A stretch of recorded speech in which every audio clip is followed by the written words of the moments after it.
Assalamualaikum warahmatullahi wabarakatuh. Waalaikumsalam warahmatullahi wabarakatuh. Bismillahirrahmanirrahim. Alhamdulillahirabbil alamin wa bihi nasta'in ala umuri dunya waddin. Shalatu wassalamu ala asyrofil anbiya'i wal mursalin sayyidina wa maulana Muhammadin amma ba'du.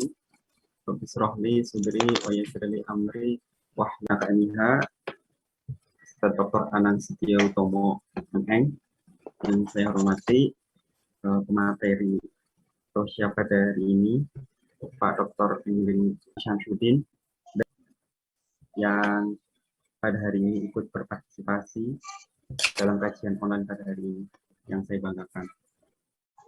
Puji syukur kehadirat Allah Subhanahu wa taala dengan segala kenikmatan yang telah diberikan kepada kita semua, sehingga pada hari ini kita bisa berkumpul secara virtual untuk mengikuti kajian online dengan tema meneladani keluarga Nabiullah Ibrahim alaihissalam.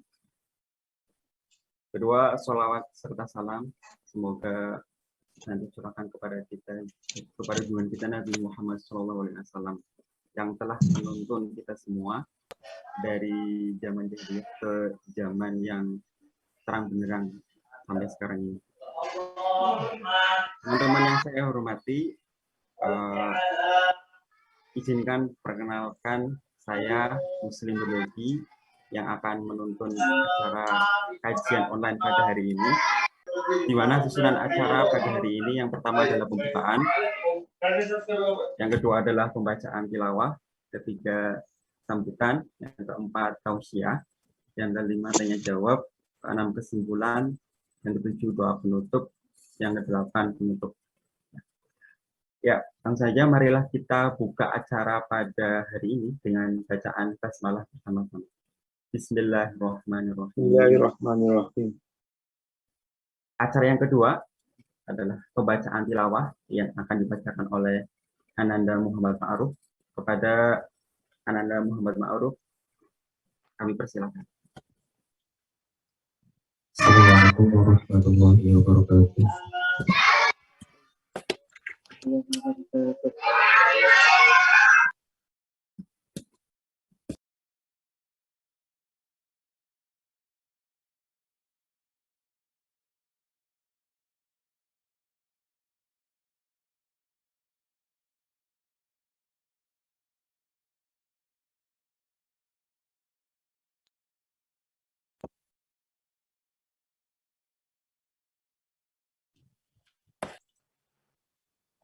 Inna Ibrahim kana ummatan qanitan lillahi hanifan wa lam yakun minal musyrikin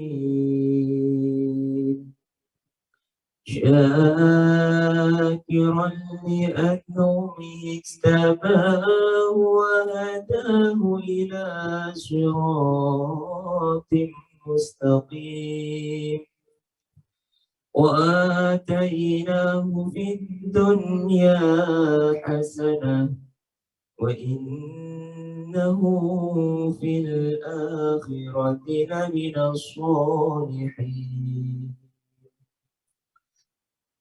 ثم أوحينا إليك أن اتبع ملة إبراهيم حنيفا وما كان من المشركين. Yang artinya, sungguh Ibrahim adalah seorang imam yang dapat dijadikan teladan, patuh kepada Allah dan hanif, dan dia bukanlah termasuk orang yang musyrik yang mempersekutukan Allah. Dia mensyukuri nikmat-nikmatnya, Allah telah memilihnya dan menunjuknya ke jalan yang lurus, dan kami berikan kepadanya kebaikan di dunia, dan sesungguhnya di akhirat dia termasuk orang yang soleh. Kemudian kami wahyukan kepadamu, ikutlah agama Ibrahim yang lurus, dan dia bukanlah termasuk orang yang musyrik. Shadaqallahul azim. Allah dengan segala firman-Nya. Assalamualaikum warahmatullahi wabarakatuh. Waalaikumsalam warahmatullahi wabarakatuh. Terima kasih pada Kang Muhammad Ma'ruf.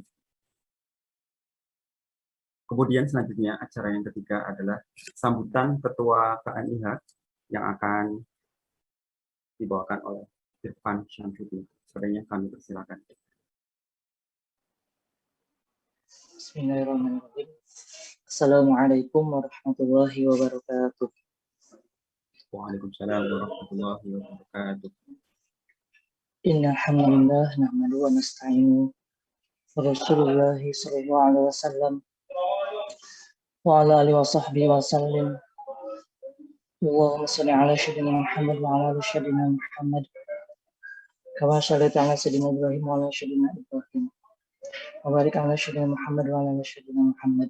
Amma ba'd. Yang saya hormati Bapak Arif Udayarto selaku pemateri pada kajian kita kali ini, juga para pembina KNIH sekaligus guru-guru saya di KNIH, yaitu ada Pak Anang, Pak Haji Ius, Pak Bambang, dan juga guru-guru yang lainnya yang tidak saya sebutkan satu persatu. Yang saya hormati juga teman-teman pengurus KNIH periode 2019-2021. Yang saya hormati juga para senior alumni KNIH yang saat ini bergabung di kajian kita kali ini. Teman-teman komunitas, terutama Kang Ma'ruf, jazakumullah khair atas kesempatannya selaku ketua MWCI untuk bisa melantunkan ayat suci Al-Qur'annya di kajian KNIH kita kali ini. Juga tak lupa pada semua teman-teman yang saat ini bergabung di kajian KNIH pada bulan suci kali ini, yang mudah-mudahan senantiasa dirahmati dan juga diberkahi oleh Allah Subhanahu wa Ta'ala.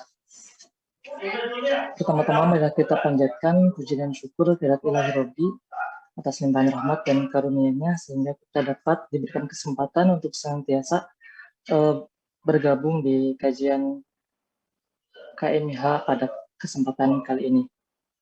Salawat serta salam semoga selalu tercurahkan kepada junjungan alam yakni Nabi Muhammad SAW, karena atas perjuangan beliaulah dan juga para sahabatlah sehingga kita dapat merasakan begitu nikmat dan juga indahnya Islam saat ini. Keluarga Muslim Indonesia Hawatsu yang semoga Allah jadikan keluarga di mana keramaian umat saat ini, dan kepada Bapak, Ibu, dan juga teman-teman semua, semoga Allah berikan kekuatan dan juga perisai dalam menghadapi pandemi yang saat ini sedang kita hadapi bersama.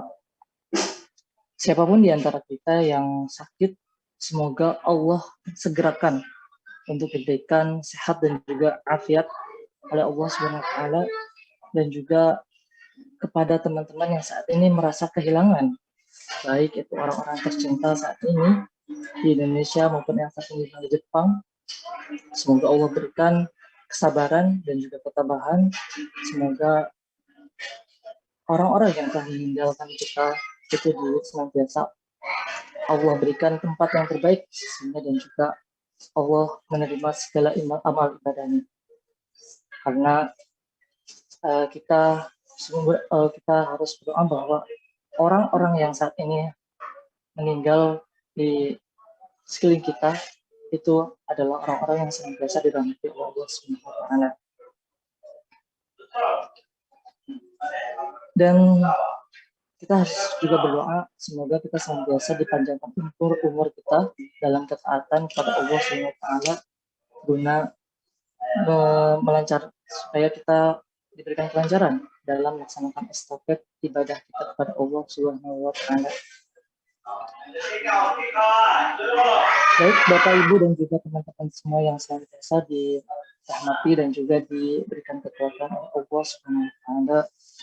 Teman-teman semua juga senantiasa diberikan kesabaran dalam menghadapi pandemi yang saat ini kita Tentunya kita memahami betul bahwa masih kabut yang saat ini sedang menutupi kehidupan kita di dunia ini masih belum selesai. Bahkan asap itu sekarang sudah berada di circle terdekat atau di teras kehidupan terdekat kita. Biasanya kalau pandemi itu kita awalnya kita merasakan bahwa pandemi itu dirasakan atau yang terkena itu fulan terkena COVID-19 atau fulana terkena COVID-19 dan bahkan kita tidak tahu siapa itu mereka yang saat ini terkena. Namun berbeda dengan saat ini yang semoga Allah berikan senantiasa pelajaran dan hikmah dalam setiap kegiatan, setiap apa yang terjadi pada saat ini kita alami, bahwa yang saat ini terjadi bukan hanya orang yang kita tidak kenal, tapi orang-orang yang kita cintai pun saat ini terkena juga, dan tidak diduga orang-orang yang paling kita sayangi bahkan sudah tiada juga. Dan mungkin barangkali ada teman-teman yang saat ini sedang berjuang bertahan juga melalui isolasi mandiri, apakah itu sedang di mana ada teman-teman juga yang sudah diberikan afiat juga ada bermacam-macam.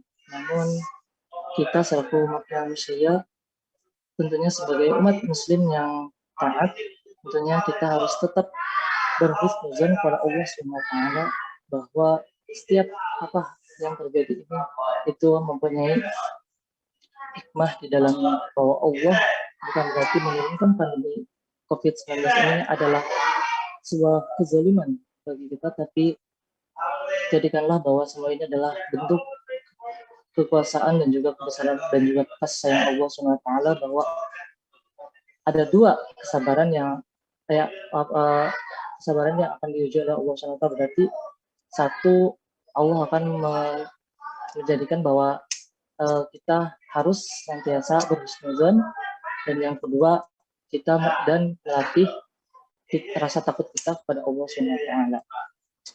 Baik, demikianlah itu mukadimah ya teman-teman semua, dan kali ini saya ingin menyampaikan bahwa untuk KMIH sendiri saat ini masih diberikan eksistensi meskipun kegiatan kita sama halnya dengan komunitas yang lainnya masih melaksanakan sesering mungkin kegiatan online ya, karena kegiatan yang darat kita tahu sendiri guna mencegah COVID-19 ini terus semakin parah, kita lebih melaksanakan kegiatan secara online.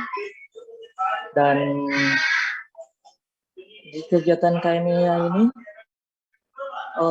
tepatnya di kajian di bulan Juli ini, alhamdulillah bersama dengan Bapak Diarto Jazakallahu khair atas kesempatannya telah menyempatkan waktunya untuk bisa mengisi dan membagikan ilmunya dan juga pengalamannya di kajian kita kali ini. Dan juga ucapan terima kasih juga Jazakallahu khair untuk teman-teman pengurus yang lainnya yang telah membantu terlaksananya acara kita saat ini. Dan yang selanjutnya juga saya ingin memberikan kabar tentang kondisi COVID di Hamamatsu juga masih terdapat 2 atau 3-4 kasus ya penambahan setiap harinya. Dan apakah itu termasuknya aman atau gimana? Allah alam, yang pasti yang jelas kita berdoa yang terbaik.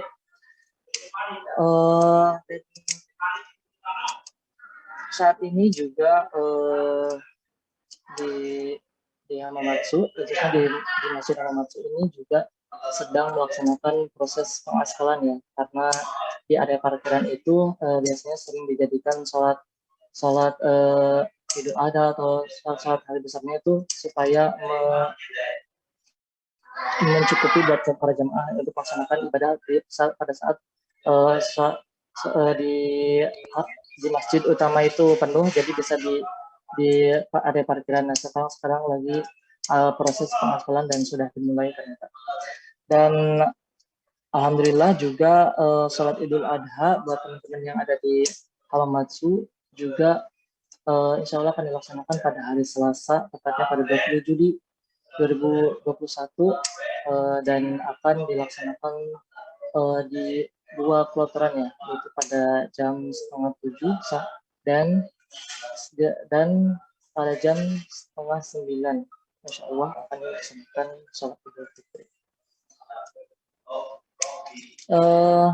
Mungkin itu saja yang bisa saya sampaikan, dan sekali lagi saya mohon maaf atas segala kekurangannya, dan ucapan yang rasa syukur dan juga terima kasih kepada semua pihak yang telah membantu acara ini berjalan dengan lancar. Jazakallah khair. Wabillahi taufiq wal hidayah. Assalamualaikum warahmatullahi wabarakatuh. Waalaikumsalam warahmatullahi wabarakatuh. Terima kasih atas sambutannya, Bapak, Ibu, dan teman-teman semuanya. Acara yang keempat adalah acara inti tausiah dengan tema meneladani keluarga Nabiullah Ibrahim alaihissalam yang akan dibawakan oleh Bapak Dr. Engineering Arif Budiarto SMT. Sebelum itu saya bacakan CV secara singkat agar kita mengenal lebih dekat. Beliau adalah Pak Arif Budiarto. Aktivitas sekarang adalah sebagai dosen di Universitas Indonesia, Teknik Elektro. Riwayat pendidikan S1 Universitas Indonesia, S2 Universitas Indonesia, dan menyelesaikan studi S3-nya di Shizuoka University Jepang. Langsung saja, tanpa berlama-lama, saya silakan kepada Bapak Ustadz Dr. Engineering Arif Budiarto SMT. Padanya kami persilahkan. Terima kasih Mas Muslim. Suara saya terdengar Mas Muslim? Kedengaran Pak. Bismillahirrahmanirrahim. Assalamualaikum warahmatullahi wabarakatuh. Waalaikumsalam warahmatullahi wabarakatuh. Alhamdulillahi nahmaduhu wa nasta'inuhu wa nastaghfiruh. Wa na'udzu billahi min shururi anfusina wa sayyiati a'malina.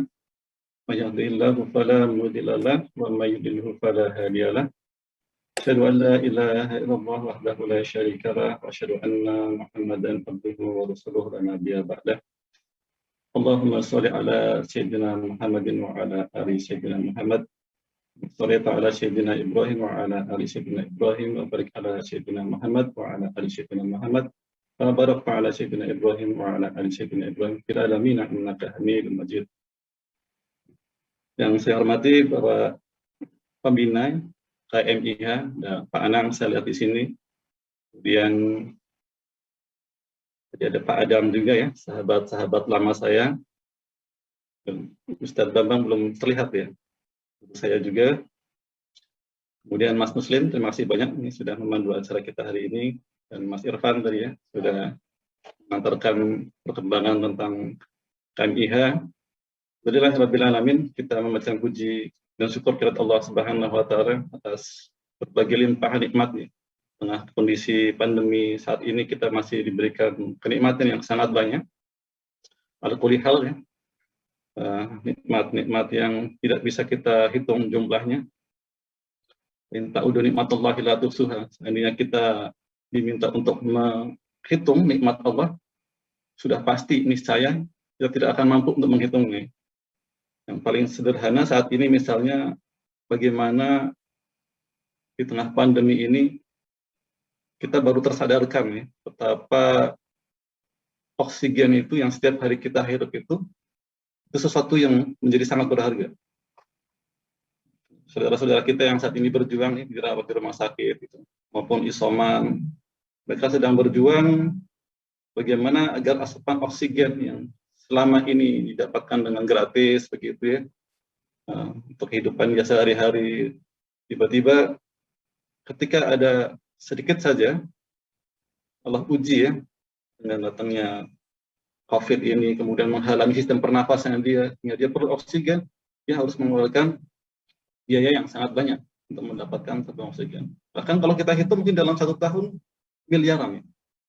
Jadi kalau kita bekerja saja nih, antum semua yang di Jepang itu misalnya bekerja ya, kemudian kita dimanapun kita bekerja, misalnya semua hasil usaha kita, kerja kita itu tidak akan mampu untuk membayar satu saja. Itu oksigen yang kita hirup setiap hari. Saking mahalnya oksigen, misalnya 1 tahun sampai 5 miliar kalau nggak salah kalau kita hitung dengan harga oksigen sekarang. Jadi dengan itu semua kita bersyukur kepada Allah Subhanahu Wa Taala di hari-hari yang sangat penting ini, hari-hari yang sangat istimewa, 10 hari pertama di bulan Dzulhijjah, di mana kita banyak diminta untuk beribadah dalam bentuk apapun ya, ibadah saum, kemudian ibadah infak, sedekah, kemudian amalan-amalan yang lain tidak terbatas, yang penting kita memperbanyak ibadah. Baik saudara-saudaraku sekalian, alhamdulillah saya bersyukur bisa bersilaturahim kembali ini dengan teman-teman di KMIH. Sedikit bercerita dulu, saya 2009 ya, 2009 datang ke Jepang dulu di Hamamatsu, kemudian sempat selama 3 tahun di Hamamatsu sama Pak Anang, Ustadz Bambang, Pak Adang dan teman-teman yang lain. Mudah-mudahan sehat-sehat semuanya saat ini. Dan juga sering berinteraksi dengan teman-teman di KMIH. Sebuah forum ya yang sangat penting pada saat kita jauh dari negeri kita, jauh dari Indonesia, dengan suasana yang sangat berbeda. Di Indonesia setiap saat kita mendengarkan azan, ya. Setiap hari 5 kali mendengarkan azan, orang banyak sholawatan di mana-mana, suasana sangat mendukung. Tapi di Jepang kita tahu sendiri sesuatu yang sangat mahal kita bisa mendapatkan itu semua. Dan manakala kita bisa bertemu, bersilaturahim dengan saudara-saudara kita, saudara-saudara seiman ya, di keluarga Muslim Indonesia Hamamatsu ini, itulah sebuah kenikmatan yang tersendiri. Dan tidak jarang ya, orang-orang yang mungkin waktu di Indonesia karena sudah terbiasa saja, sudah terbiasa dengan hal-hal yang ritual gitu di dalam masyarakat Indonesia, jadi nggak terasa. Tapi begitu sudah ke Jepang begitu ya, merasakan suasana yang sangat berbeda, baru terasa pentingnya atau kajian-kajian, meskipun sederhana ya kajiannya, tapi itu membuat kita menjadi kuat kembali. Baik saudara-saudara sekalian, ini di bulan Dzulhijjah tentu saja ada suatu momen ya yang sangat penting sebagai seorang Muslim. Kita senantiasa dianjurkan untuk membaca kembali, untuk melihat kembali, untuk mendalami kembali. Ada peristiwa-peristiwa besar yang berkaitan dengan sosok yang sangat agung. Kita berkaitan dengan ada Idul Kurban, nanti sebentar lagi ya, tadi akan dilaksanakan. Kalau di Indonesia, ya kita harus menahan diri, meskipun kita sangat berharap kita bisa sholat Idul Adha, saat ini tidak dimungkinkan ya, karena hampir setiap hari kita mendengarkan berita-berita musibah, baik dari media sosial maupun ya, dari masjid, dari musola ya, hampir setiap hari di sini. Tadi pagi sudah berapa nih bersamaan tadi pagi habis subuh itu sudah banyak sekali yang menyampaikan berita-berita kita. Saya mohon doanya dari teman-teman di Jepang, mudah-mudahan karena perjuangan yang mempertahankan keimanan Jepang itu menjadikan doa-doa Bapak Ibu sekalian, teman-teman sekalian menjadi mustajab. Mohon doa semuanya. Baik Bapak Ibu sekalian, hari ini saya akan menyampaikan tentang sosok ya, yang sangat penting di dalam kehidupan manusia, tidak hanya umat Islam, kehidupan manusia. Sosok yang sangat besar. Saya izin share ya, ada PowerPoint yang mungkin bisa kita lihat bersama.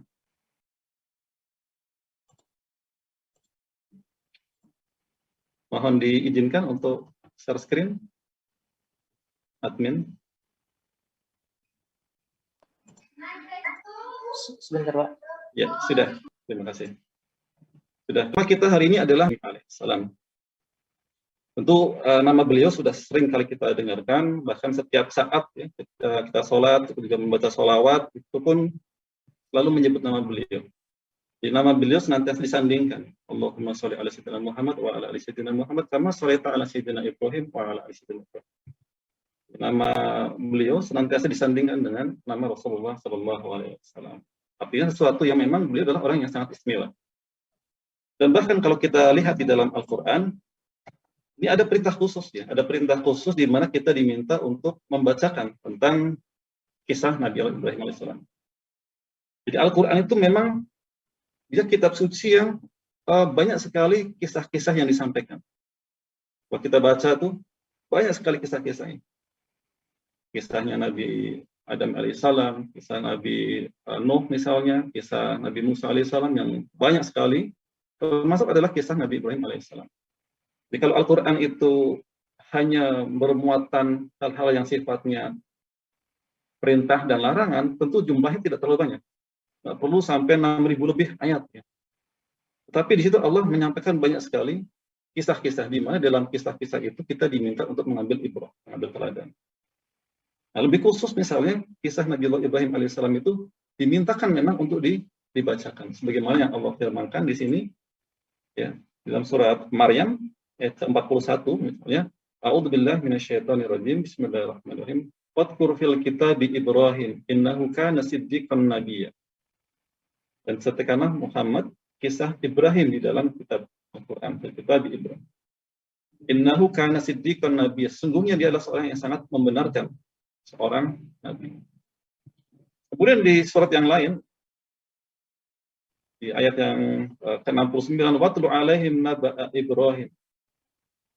Dan bacakanlah kepada mereka kisah tentang Ibrahim. Jadi memang ada perintah untuk membacakan kisah Nabi Allah Ibrahim AS. Karena memang beliau adalah orang yang sangat istimewa. Seperti yang kita lihat ya, bagaimana keistimewaan beliau. Tidak hanya sebagai diri sendiri, pribadi, tetapi juga di dalam keluarga. Ini ada banyak sekali di dalam dalam Al-Quran, betapa Allah Subhanahu wa Ta'ala menceritakan kisah Nabi Ibrahim, menyebut namanya ya, sampai 69 kali dalam Al-Quran, di dalam 25 surat yang berbeda. Surat Al-Baqarah, ya. Kemudian di surat Al-Imran yang nanti akan saya bacakan, dan surat-surat yang lain, sampai dengan 25 surat. Ini mengisahkan tentang kisah Nabi Ibrahim alaihissalam. Nah, ini. Ada sebuah ayat di dalam surat Al-Imran, surat yang ketiga, kemudian ayat yang ke-33. Sudah diingat ya, ayat yang surat ketiga, ayat ke-33. Allah Subhanahu wa Ta'ala berfirman, A'udzubillahi minasyaitonirrajim, bismillahirrahmanirrahim. Innallaha astafa Adama wa Nuha wa ala Ibrahim wa ala Imran 'alal 'alamin. Jadi di sini Allah Subhanahu wa Ta'ala menyampaikan sesungguhnya Allah telah memilih Adam, Nuh, keluarga Ibrahim, dan keluarga Imran melebihi segala umat pada masa masing-masing. Kita perhatikan di sini bahwa tidak semuanya menggunakan kata ala. Ala itu artinya keluarga. Misalnya Adam itu hanya disebut sebagai Adam. Innallaha astafa Adam. Nabi Nuh pun demikian. Wa Nuhan. Tetapi ketika menyebutkan Ibrahim, Allah menggunakan wa ala Ibrahim. Keluarga Ibrahim. Dan satu lagi wa ala Imran 'alal 'alamin. Keluarga Imran.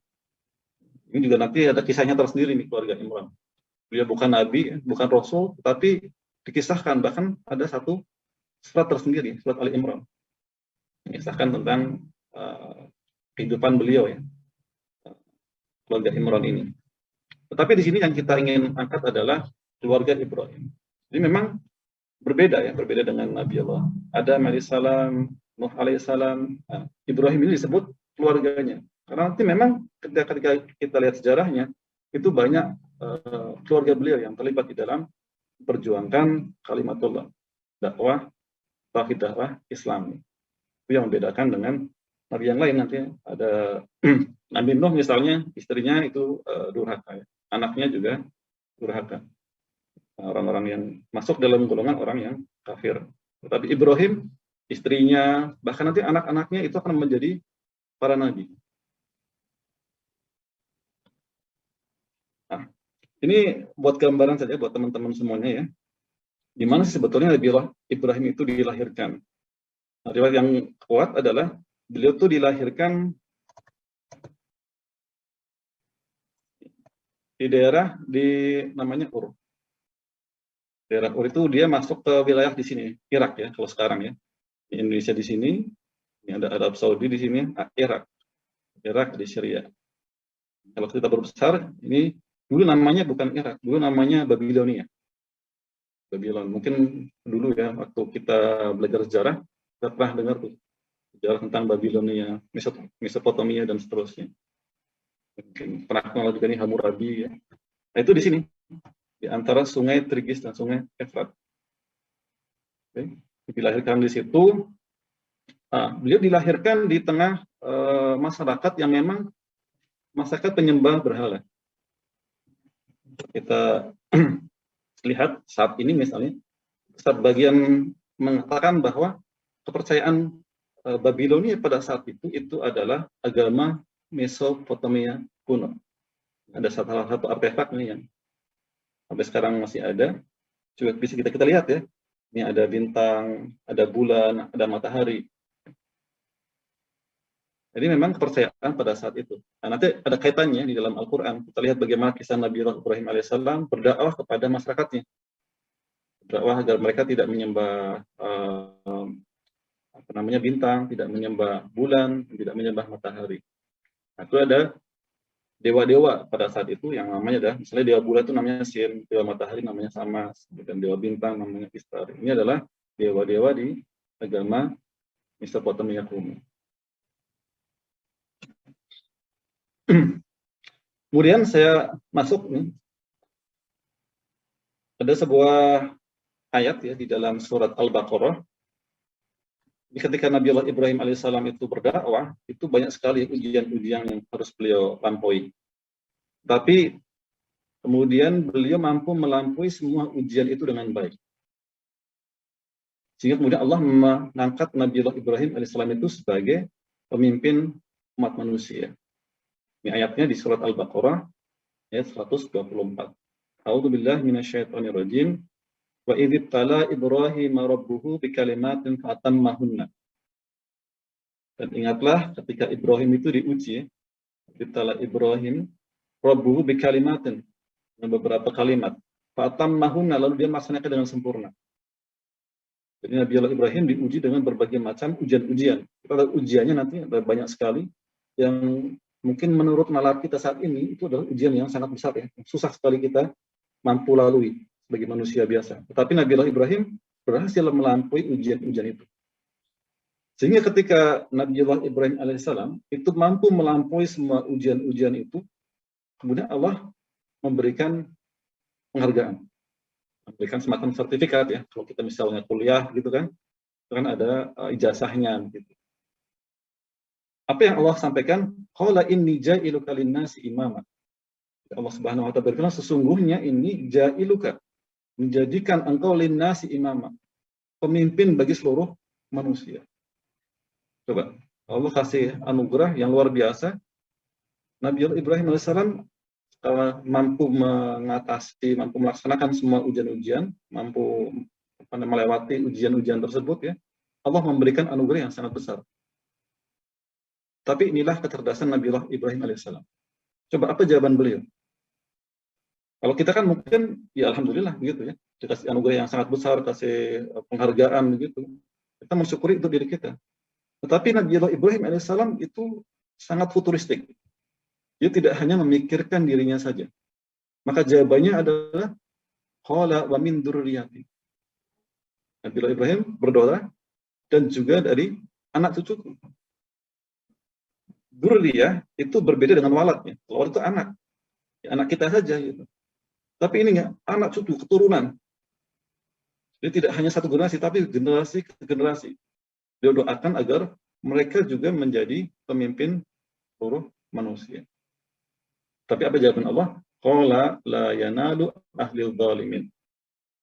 Benar, tetapi janjiku ini tidak berlaku bagi orang-orang yang zalim. Ada di surat Al-Baqarah 124. Tapi apakah berhenti? Tidak. Nabi Ibrahim tidak berhenti doanya sampai di situ. Nanti akan diteruskan. Kita masuk dulu ke kisah Nabi Ibrahim. Yang pertama beliau lakukan adalah ketika masih usia remaja begitu ya, beliau mendakwahi keluarganya. Dan memang sunnahnya begitu ya. Ketika kita berdakwah itu adalah berdakwah pada orang-orang yang terdekat terlebih dahulu.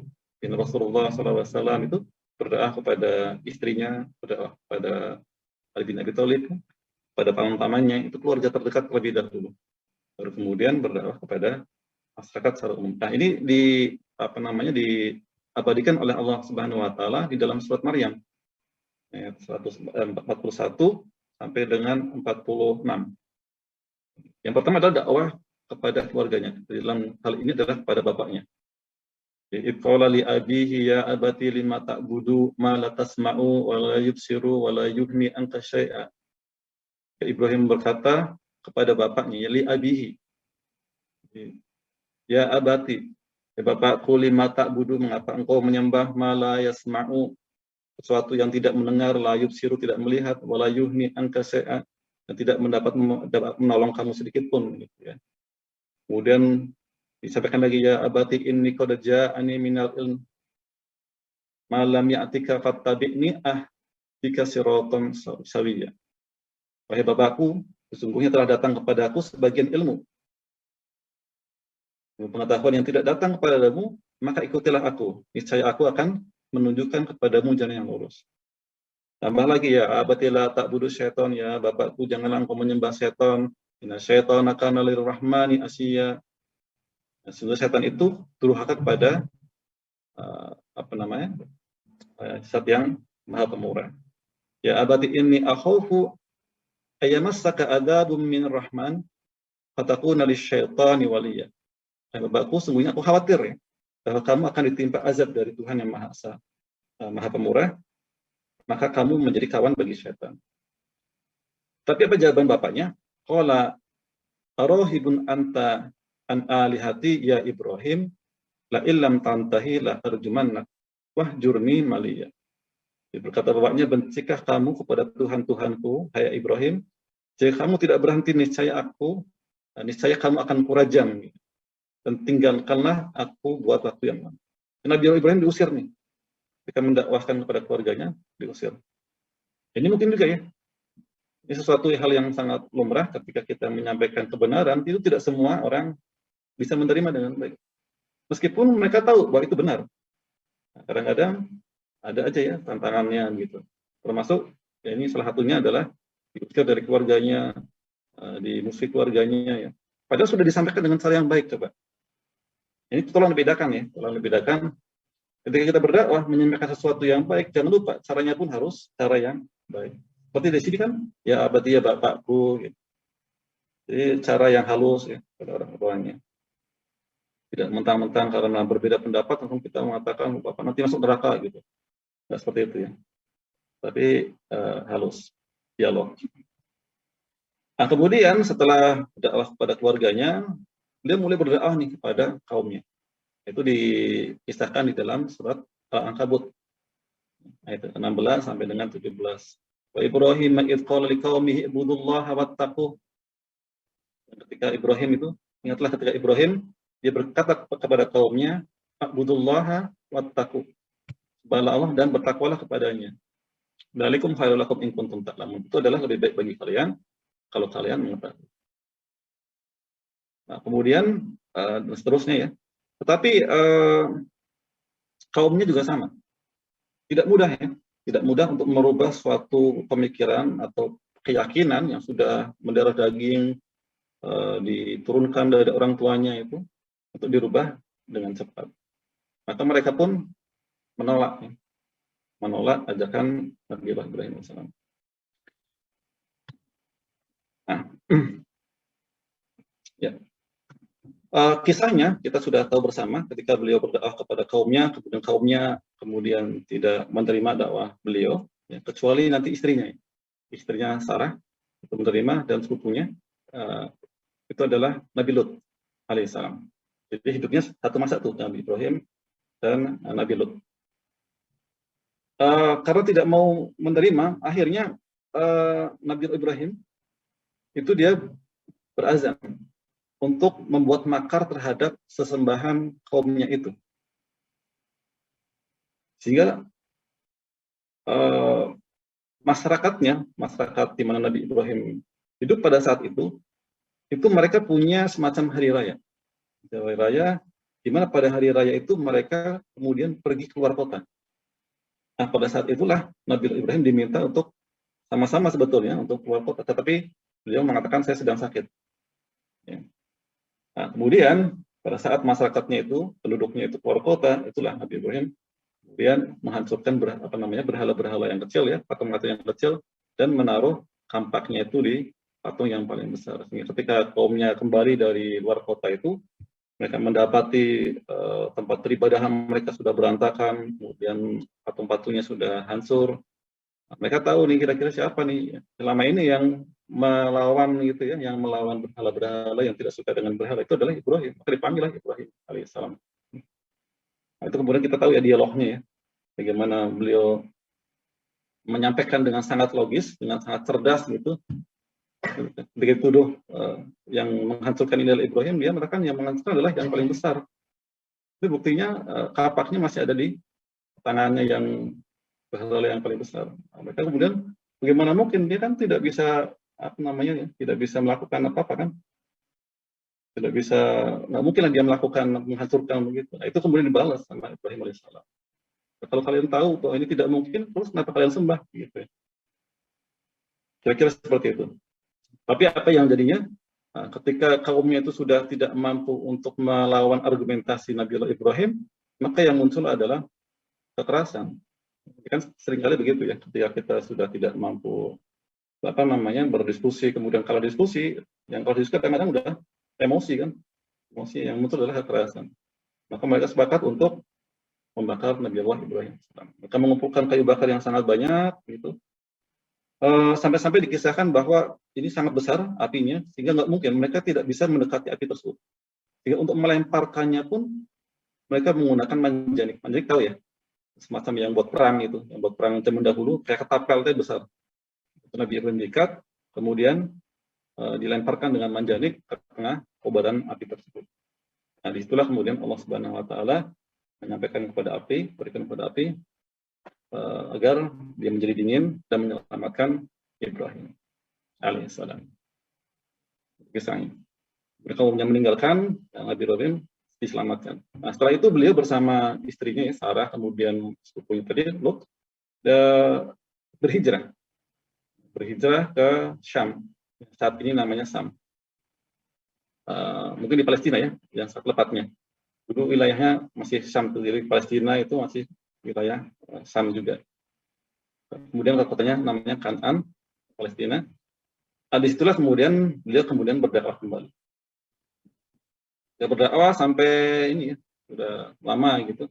Nah, suatu saat beliau mengadakan perjalanan sampai ke Mesir. Nah, kita perhatikan nanti di tempat-tempat ini nanti akan berkembang Islam, kerajaan-kerajaan Islam yang besar. Jadi di Saudi Arabia misalnya, kemudian di Irak itu pernah menjadi pusat kerajaan Islam. Di Mesir pun pernah ya, menjadi tempat peradaban Islam yang besar. Di Arab tentu saja. Kemudian beliau pergi ke kisahnya ya, beliau pergi ke Mesir. Nah, di Mesir itu ada seorang raja yang terkenal, memang dia suka kepada perempuan begitu ya. Nah, Nabiullah Ibrahim alaihissalam ini punya istri namanya Sarah. Nah, Sarah itu dikisahkan itu adalah wanita yang sangat cantik. Bahkan disampaikan dalam sebuah riwayat, kecantikan Sarah itu adalah separuh ya, kecantikan seluruh wanita di dunia, kalau kemudian separuhnya itu ada di beliau. Jadi memang sangat-sangat cantik. Jadi sisanya itu yang ada sekarang itu hanya berapa persen gitu ya. 50% itu adalah kecantikannya Sarah. Jadi memang sangat cantik.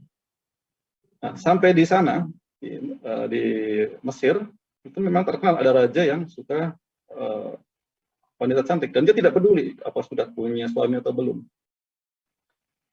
Nah, karena Nabiullah Ibrahim alaihissalam tahu bahwa raja ini memang suka perempuan yang cantik, beliau mengatakan kepada istrinya Sarah, nanti kalau di sana, kamu ngakunya sebagai adik saya kakak kamu. Gitu ya. Karena memang kalau dia sebagai adik itu lebih aman pada saat itu ya, zaman saat itu. Kemudian saat itu kalau yang adik itu malah lebih aman. Kalau enggak nanti bisa dibunuh tuh Ibrahim. Betul saja. Ketika sampai di Mesir, ada yang melaporkan nih, ada wanita cantik. Nah, kemudian dipanggil lah sama raja. Nah, dikisahkan ya bahwa ketika raja ingin menyentuh Sarah, itu rajanya tiba-tiba semacam kalau sekarang punya stroke begitu ya, nggak bisa bergerak. Kemudian dia minta kepada Sarah untuk berdoa kepada Tuhannya agar dikembalikan kesehatannya. Maka Sarah pun berdoa kepada Allah Subhanahu Wa Taala untuk dikembalikan kesehatan. Betul saja. Tetapi ternyata nggak berhenti itu rajanya.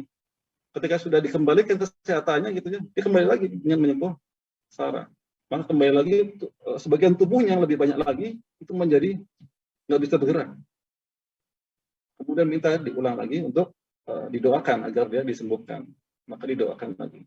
Nah, setelah itu rajanya nggak mau, dia meminta kepada tentaranya untuk mengembalikan ini kepada Ibrahim alaihissalam, dan bahkan menghadiahkan namanya Hajar.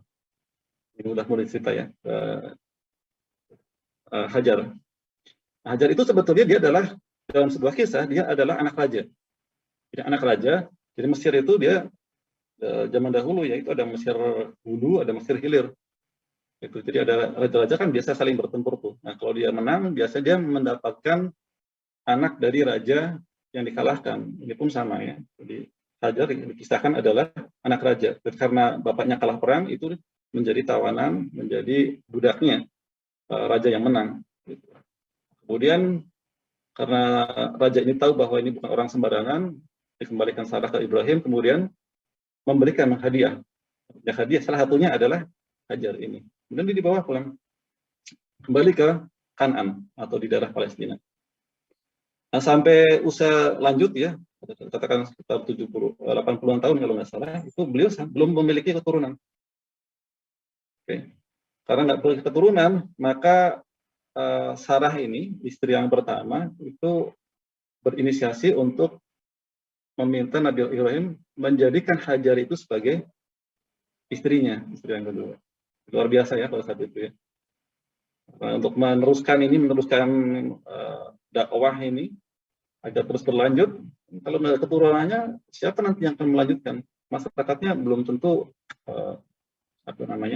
punya keimanan yang sekuat mereka. Ya, kisah singkatnya Hajar dinikahi dan hamil, ya. Mengandung bahkan melahirkan.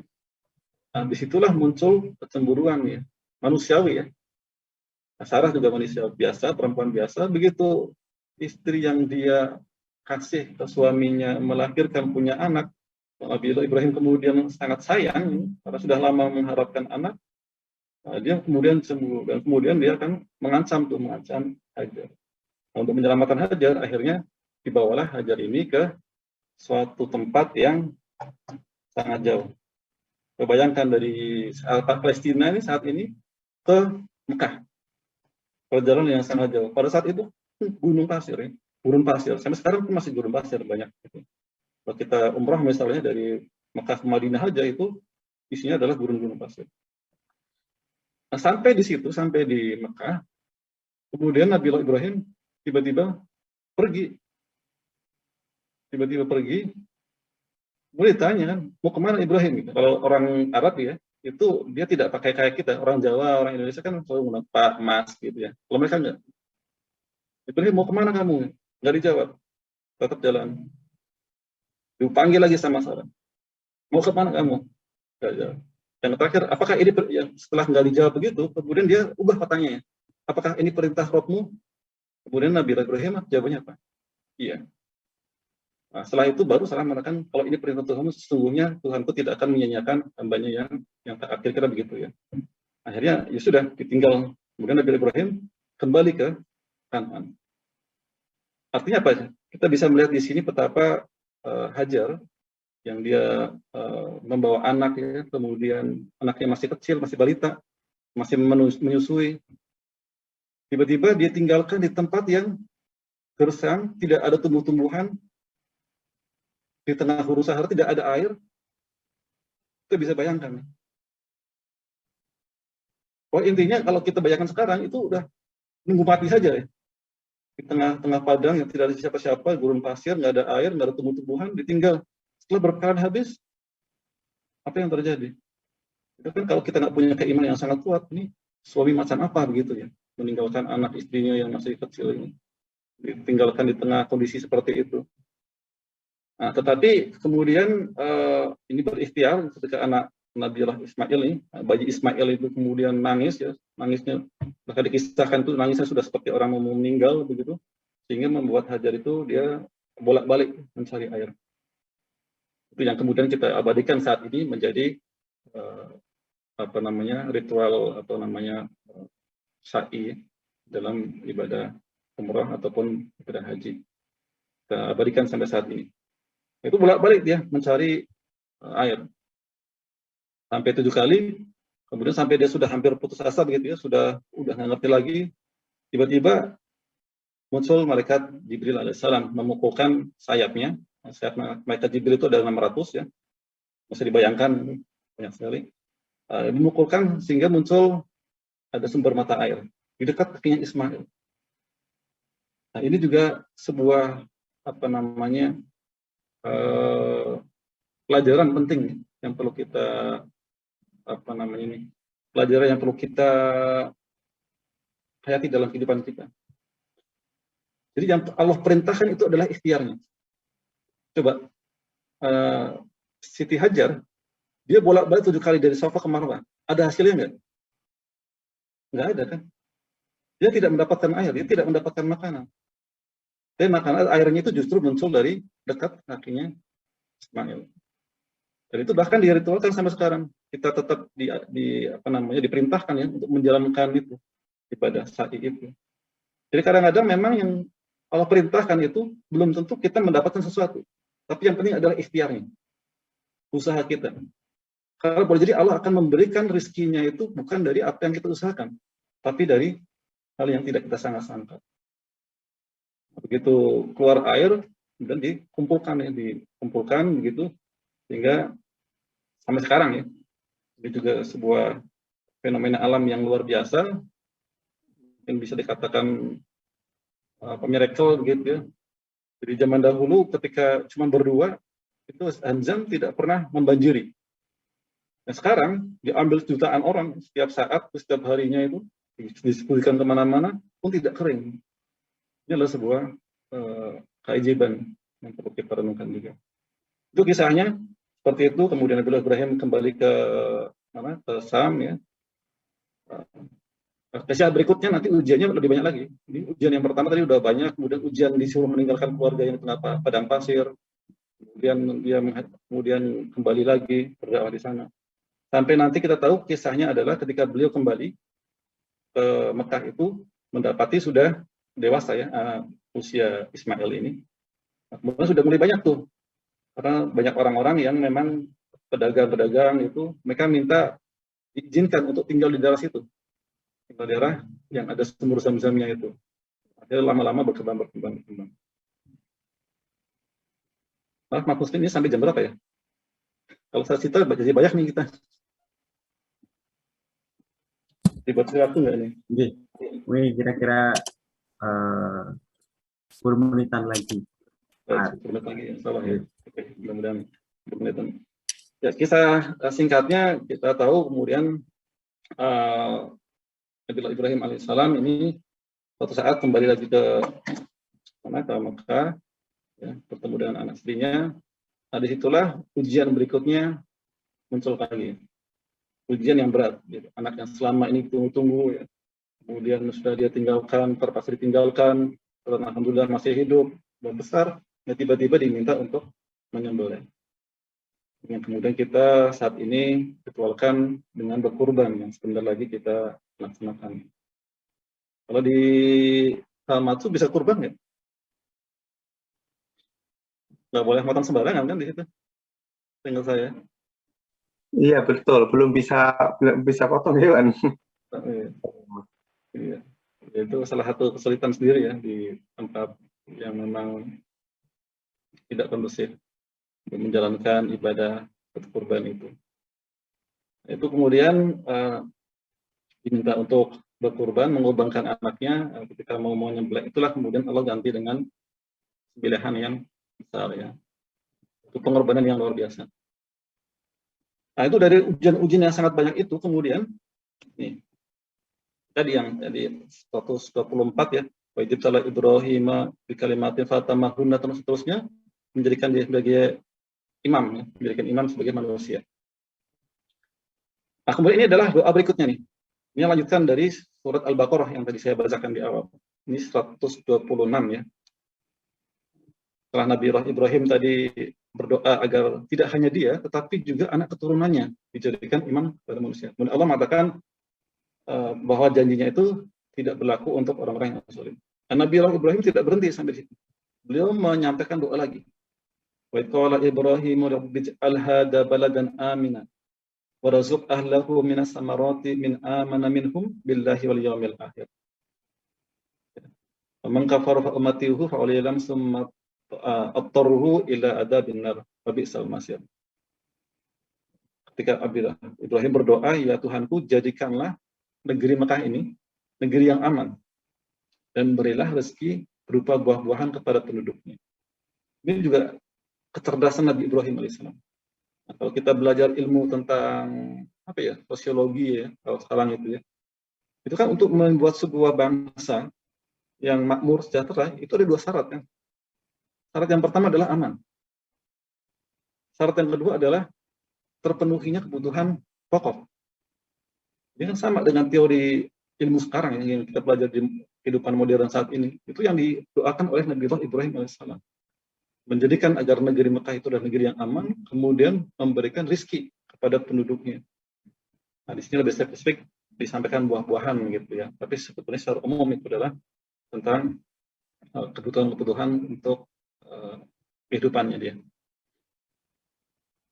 Nah, karena tadi dikatakan bahwa ya ahadu minadz zalimin tidak berlaku kepada orang-orang yang zalim, di sini Nabi Ibrahim menambahkan apa doanya? Minas samaratin min amana minhum billahi wal yaumil akhir. Kepada orang-orang yang beriman kepada Allah dan pada hari akhir. Dan Allah Subhanahu wa taala menjawab, "Wa man kafara fa ummatihi qalilan." Pada orang yang kafir pun akan aku beri kesenangan, tapi sedikit ya, qalilan. Summa attarruhu ila adzabin nar. Pun aku paksa dia masuk ke dalam azab neraka. Wa bi'sal masir. Nah, itu adalah seburuk-buruk tempat kembali. Ini doa berikutnya. Enggak sampai di situ. Nabi Ibrahim berdoa lagi. Di ayat berikutnya nih. Wa idh yarfa'u Ibrahimul qawa'id minal baiti wa Ismail. Dan ingatlah ketika Ibrahim meninggikan pondasi Baitullah bersama Ismail. Jadi yang beliau lakukan adalah meninggikan Baitullah, meninggikan Ka'bah. Jadi Ka'bah itu menurut riwayat itu yang membangun pondasinya itu bukan Nabi Ibrahim, tapi ada yang mengatakan adalah Nabiullah Adam alaihissalam, ada yang mengatakan adalah malaikat. Yang diperintahkan kepada Ibrahim itu adalah meninggikan pondasinya. Dan meninggikan pondasi bersama siapa? Ismail. Kemudian beliau berdoa lagi, Rabbana taqabbal minna. Ya Tuhan kami. Kalau sebelumnya dia berdoa hanya ya Rabbi, Tuhanku.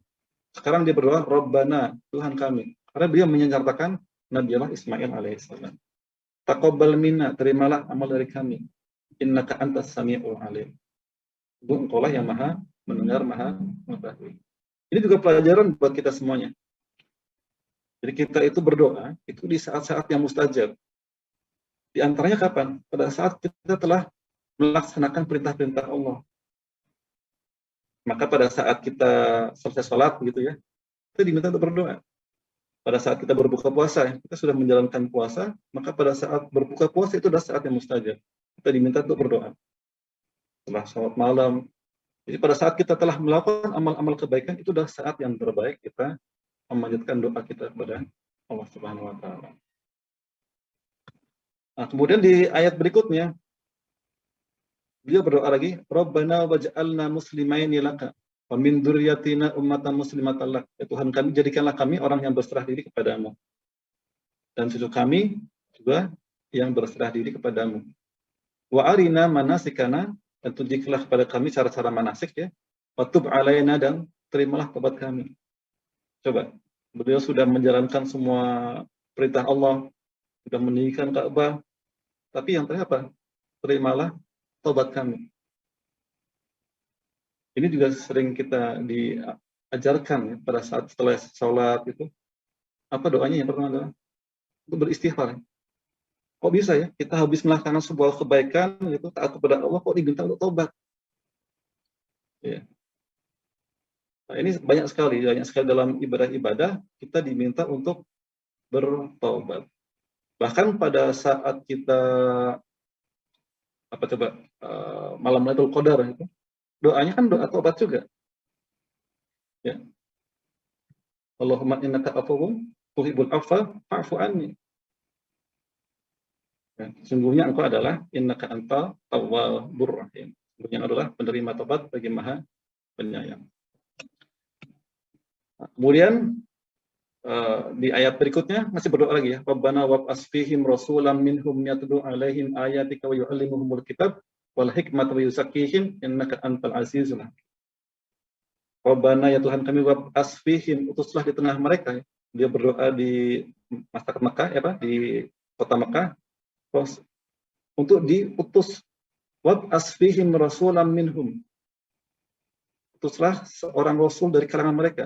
Yatlu alaihim ayatika, yang membacakan, rasul ini nanti membacakan ayat-ayatmu, wa yu'allimuhumul kitab, dan mengajarkan kitab, wala hikmah, dan hikmah, wa yuzakkihim, dan mensucikan mereka, innaka antal azizul hakim. Sebenarnya engkau adalah Zat yang maha perkasa lagi maha. Coba doanya Nabi Ibrahim itu kapan? Ini dikabulkannya kapan? Saya mengatakan ya, kisah jarak antara Nabi Allah Muhammad alaihissalam dengan Isa itu 600 tahun. Nabi Isa dengan Nabi Musa itu 1200 tahun ya. Kisah dengan Nabi ini, jarak antara Nabi Muhammad dengan Nabi Ibrahim itu sekitar 4000 tahun. 4000 tahun terlebih. Jadi ada doanya orang yang sangat dicintai oleh Allah, yang mendapat gelar Khalilullah, itu baru dikabulkan setelah sekian ribu tahun kemudian, dengan turunnya Nabi Allah Muhammad SAW. Jadi yang penting itu bukan apakah doa itu langsung terijabah atau tidak ya, tetapi seberapa manfaat doa tersebut. Kita lihat doanya Nabi Ibrahim. Hampir semuanya Nabi Ibrahim doanya dikabulkan oleh Allah Subhanahu Wa Taala. Tadi misalnya menjadikan kota Mekah kota yang disediakan buah-buahan. Kalau kita ke Mekah saat ini, hampir tidak ada buah yang ada di dunia yang tidak ada di situ. Semua ada. Bukan sesuatu yang mungkin remeh-temeh gitu ya, yang mungkin nggak kebayang bakal ada, itu ada juga. Ada pete, ya, jengkol itu ada juga di sana. Jadi hampir semua buah-buahan yang ada di dunia itu ada di sana. Itu doanya Nabi Ibrahim. Nah, salah satu doanya adalah ini. Didatangkan seorang Rasul yang membacakan kitabnya, ya, membacakan ayat-ayatnya, mengajarkan kitab, mengajarkan hikmah, dan menyucikan mereka. Nah, itu baru muncul nanti sekian ribu tahun kemudian dengan diutusnya Nabi Allah Muhammad SAW.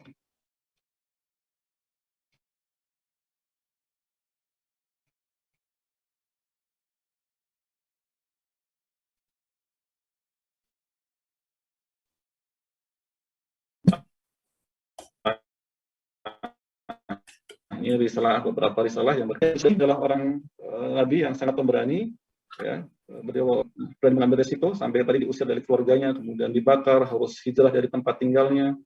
Kemudian beliau ketika berdakwah adalah dengan cara yang sangat cerdas, jadi menggunakan logika. Yang orang itu nggak bisa berkata tidak, begitu. Ya. Kalau dengan logika begitu, pasti iya. Misalnya berdakwah dengan Raja Namrud begitu, katakan bahwa Tuhanku dan Tuhanmu itu adalah Tuhan yang mampu menghidupkan dan mematikan. Raja Namrud bilang, saya juga bisa. Panggillah dua orang, yang satu dibunuh, yang satu dibiarkan hidup. Saya bisa. Apa pertanyaan berikutnya? Sehingga Tuhanku adalah menjadikan matahari itu terbit di timur, tenggelam di barat. Sekarang coba dikembalikan. Nah, itu nggak bisa apa-apain ya. Kalau kita dakwahnya dengan rasio. Terutama di Jepang ya barangkali ya. Jepang itu kan orangnya sangat rasional. Ya. Itu mungkin bisa tuh teman-teman yang di Jepang yang di Halamat, jika nanti bertemu dengan orang Jepang dengan cara yang sangat baik tentu saja ya, berdiskusi dengan mereka, kan mereka menyembahnya masih dewa-dewa. Nah itu bisa kita ajak dengan cara dakwahnya seperti dakwahnya Nabi Ibrahim alaihissalam. Kemudian ketaatan yang sempurna. Susah membayangkan ya, kita yang misalnya yang sudah punya anak nih, bapak-bapak, ibu-ibu mungkin sudah punya anak, kita mungkin enak saja nih membaca kisahnya ya, Nabi Ibrahim mau menyembelih Ismail. Kalau kita saja nih, bayangkan kita pegang pisau yang tajam, kita tempelkan ke leher anak kita, kira-kira seperti apa? Susah kan membayangkan. Oh, baru membayangin aja tuh. Beliau disuruh untuk menyembelih. Nah, kemudian satunya adalah perintah untuk memakmurkan masjid. Tadi dikisahkan meninggikan fondasi bersama Ismail alaihissalam, menjadikan tempat itu tempat ibadah bagi seluruh manusia. Dan kita tahu bahwa ini untuk dakwah itu perlu dukungan dari keluarga. Nabi Ibrahim alaihissalam itu mempunyai keluarga yang sangat mendukung. Jadi misalnya Siti Hajar ditinggalkan ketika ditanya bahwa ini apakah perintah Rabbmu, dijawab iya, maka dia yakin bersedia ya, tidak kemudian menghalang-halangi suaminya. Allah a'lam bishawab, barangkali itu saja yang bisa saya sampaikan. Mudah-mudahan ada bermanfaat ya buat saya pribadi, maupun buat teman-teman semuanya, sekedar berbagi apa yang saya tahu. Allah a'lam bishawab. Al-haqqu min rabbika fala takun minal mumtarin. Assalamualaikum warahmatullahi wabarakatuh. Waalaikumsalam. Mulai katakan bahwa tidak ada yang mungkin kalau Allah berkehendak. Akhirnya betul. Akhirnya Nabi Ishak ini kan menurunkan beberapa nabi yang lain. Semua nabi setelah Nabi Ibrahim itu adalah keturunan dari Nabi Ishak. Nabi Ishak ya. Setelah Nabi Ibrahim, Nabi Ishak itu semua nabi-nabinya nanti dari Nabi Ishak. Nabi Yakub, Nabi Yusuf sampai Nabi Isa. Baru kemudian Nabi Muhammad SAW itu dari jalur Ismail alaihissalam. Jadi semua nabi setelah Nabi Ibrahim itu adalah keturunannya Nabi Ibrahim. Maka disebutnya sebagai Abul Anbiya, bapaknya para nabi. Itu barangkali Mas Muslim. Ya, terima kasih banyak atas penjelasannya.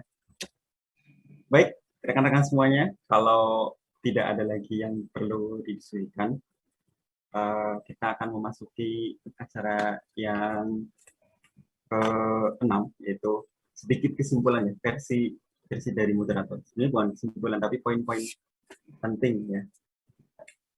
Yang pertama itu terkadang Allah SWT memberikan perintah kepada kita, itu kita tidak langsung mendapatkan hasilnya, tetapi Allah akan melihat seberapa ikhtiar kita. Itulah yang akan memberikan manfaat dan pelajaran untuk kehidupan kita selanjutnya. Bahkan Allah telah memberikan rezeki kita itu juga bukan dari hasil perjuangan kita, tetapi juga itu adalah rezeki yang tidak kita sangka-sangka. Dan jangan lupa ya teman-teman semuanya, hari ini adalah tanggal 8 Zulhijjah. Mungkin teman-teman juga banyak yang berpuasa, puasa sunnah, tarawih. Kemudian besok juga jangan lupa 9 Zulhijjah untuk menunaikan puasa sunnah Arafah ya. Saya kira itu ya sedikit poin penting ya.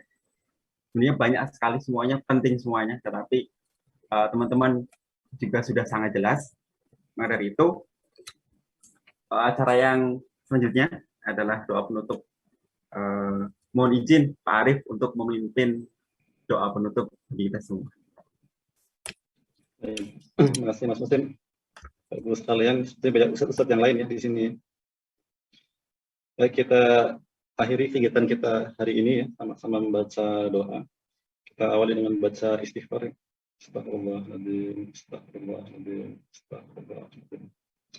Qadillahumma malikal mulki tu'tal mulka man tasha' wa tanzi'ul mulka mimman tasha' wa tu'izzu man tasha' wa tudhillu man tasha' biyadika khair. Tulijul laila fin nahari wa tulijul nahara fil lail wa tulijul hayya minal mayyiti wa tulijul mutahhiya minal mayyit wa tarzuqu man tasha' bi khairin hisab. Allahumma innaka ta'lamu anna hadhihi al-qulub qad istama'at ala mahabbatik wa lataqat ala ta'atik wa tawahadat ala da'watik wa ta'ahadat ala nusrati syari'atik wa Allahumma rabbi tataha wa adim muddaha wa biha subulaha wa mulaha bi nurik ladhi la yahdu wasra suduraha bi faidil imani bik وجميل التوكل عليك وأهلها بمعرفتك ومنها على الشهادة في سبيلك إنك نعم المولى ونعم النصير. صلى الله على سيدنا محمد النبي الأمي وعلى آله وصحبه وسلم. والسلام على المرسلين والحمد لله رب العالمين. Alhamdulillahirrahmanirrahim. Kita memasuki acara yang terakhir, yaitu menutup. Marilah kita tutup acara pada pagi hari ini dengan bacaan hamdalah, alhamdulillahirabbil alamin, dan doa kafaratul majlis. Subhanallah wa bihamdihi, asyhadu an la ilaha illa anta, astaghfiruka wa atubu ilaik. Terima kasih. Mohon maaf atas segala kesalahan. Wabillahi taufiq wal hidayah. Assalamualaikum warahmatullahi wabarakatuh. Waalaikumsalam warahmatullahi wabarakatuh. Terima kasih semuanya. Izin pamit. Jazakumullah Pak. Mari